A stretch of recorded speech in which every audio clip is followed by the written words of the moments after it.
Yesu ashimwe cyane. Rero ko bimeze gutyo, nkeneye gushira amaso yanje kuri option ziri mu Mana. 1 niyo kwizigirwa. 2 yagipimye isanga kirangana nanje nkwiye guhagarara nk'uko kimeze. 3 hamwe n'ivyo azoducira icanzo. Ngomba gukanura nkasenga kugira ngo Imana inyereke icanzo. Icanzo nta narimo ari umuryango munini yawinjiramo amakamyo, ariko icanzo kamara akajyango gatoya kataboneka, ariko abantu bacamo bagenda hakurya. Haleluya. Imana izoducira icanzo nk'abagomba gucika ku icumu y'ico kigeragezo, ariko kandi mu kubana n'Imana nzoshobora kudetekta iyo canzo iko wapi. Yesu ashimwe cyane. Yesu ashimwe cyane.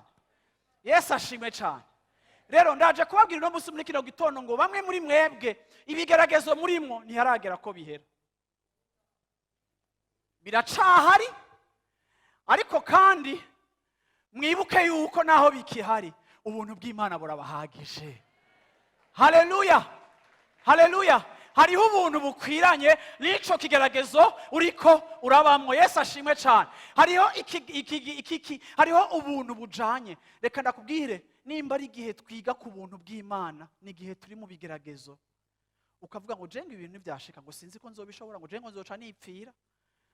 Mumbarize ngo urapfa. Nturapfa, kuko Imana yaragishize ku munzani isanga wewe woshobora kukibamo. Yesu ashimwe cyane. Haleluya. So hakugumuhanganye naco, ariko tangura. Paulo ngo yarasenze gatatu. Ndabona ayo masengesho, Mana kuraho ibi bintu mu izina rya Yesu. Ndugaje, ndirukanye, ndaboshe, ndategetse, ndaziritse, ndavumye, ndakandagira. Byose byumva.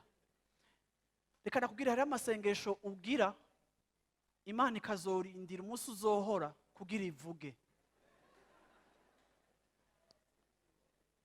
Igize ngo iravuga, ukibaza ko igire kubwire ngo breakthrough.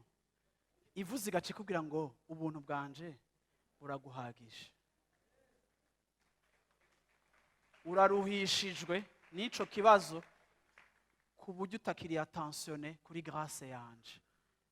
Na providinze kugira ngo igufashe kurengana iyo saison mbi.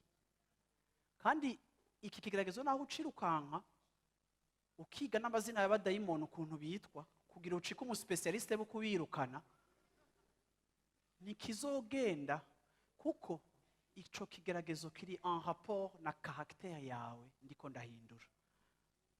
Warasenze ngo ndaguhindure, ndiko nkoresha iki kintu mu kuguhindura. Kitaraproduiza ico gikwiye guproduiza muri wewe kizohaguma. Ariko ni waheza kwigishwa naco. Haleluya. Yesu ashimwe cyane. Nzokugurira umuryango. Yesu ashimwe cyane.